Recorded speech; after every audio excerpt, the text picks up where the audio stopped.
The routine reconnaissance flight is nearing its end, so the decision is made to alert the hurricane hunters for a special investigative flight. The alert message reaches the commanding officer of the hurricane hunters on a direct line teletype in his office. The message reads, "Set hurricane reconnaissance status 1. Take off soonest. Suspicious area near 17 degrees, 15 minutes north latitude, 57 degrees, 10 minutes west longitude, shows signs of developing into a tropical disturbance. Make low-level investigation and 700 millibar drop." Within seconds after receiving the message, the alert is sounded. Throughout the squadron, members of the alert crew leave their routine duty assignments. Within minutes, the crew is in flight gear and ready to go. The pilot, co-pilot, and navigator report first to the squadron meteorology office, where they join the radar control officer and flight meteorologist. The senior meteorologist conducts the briefing, which gives them the latest information on the weather they can expect en route and at the suspicious area. The alerted crew gathers beside the plane for a quick briefing. Okay, our orders are to take off soonest and leave MH3. They are presently reporting 45 to 50 knots of wind in the storm. We expect to hit more than that. Now, weather and radar, you'll get more specific briefings from your officers en route. I'll take care of flight. Are there any quick questions? Okay.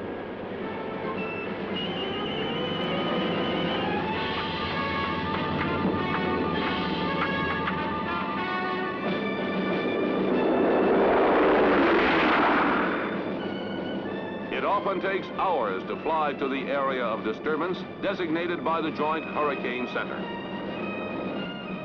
But thanks to the technical knowledge and precision equipment at their command, the hurricane hunters have no trouble or hesitation in locating and assessing the intensity of the storm they are approaching.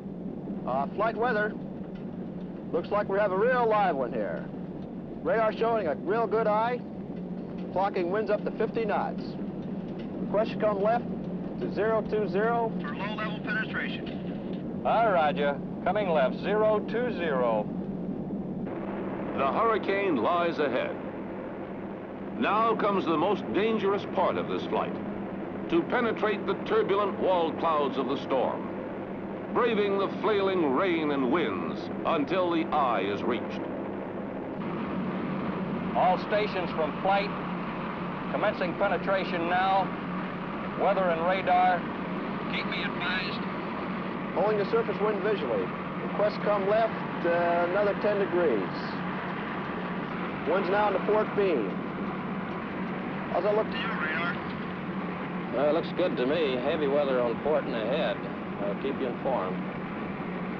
While penetrating the hurricane, the aircraft flies approximately 500 to 1,000 feet off the water, keeping the surface wind broad on the port wing so that the aircraft is always headed in toward the eye of the hurricane. Present true altitude, 700 feet. Request come left, 20 degrees.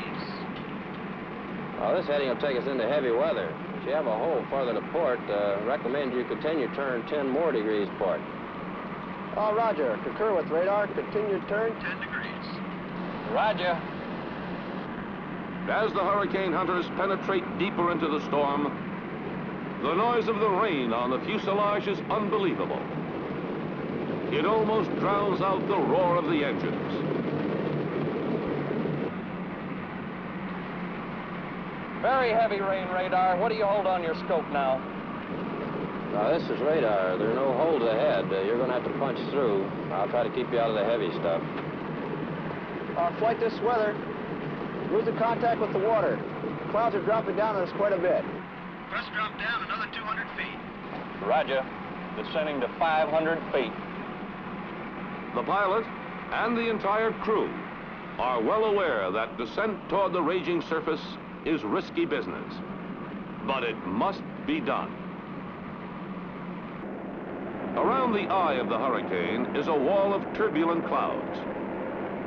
Low-level penetration through this most dangerous area of the storm keeps the crew tense as the plane bounces up and down, torn from right to left, for minutes that seem like hours. Until suddenly, the plane breaks through into the quiet, sunlit area, which is the eye of the hurricane. We're in the clear. Max surface wind clocked at 120 knots. The primary information required by forecasters to predict the severity of a hurricane is hidden in and about the eye. As the plane flies around the circle formed by black wall clouds, the weather team gathers its information. Surface pressures, temperatures, humidities, and winds. The details of all their findings are relayed every 30 minutes to the Warning Center in Miami. When sufficient low-level data is collected, the plane climbs to approximately 10,000 feet, and later to 20,000 feet to obtain high-level information. From the 10,000 and above levels, cloud formations can be observed on radar, and in some cases, visually. At these altitudes, the clear center of the eye can be seen surrounded by the circular mass of the cloud wall. At designated points in the area, drop zones are prepared for ejection from the aircraft. When released, they will parachute down to the surface, relaying to the plane's radio operator by Morse code the atmospheric pressures, temperatures, and humidities encountered on the way down.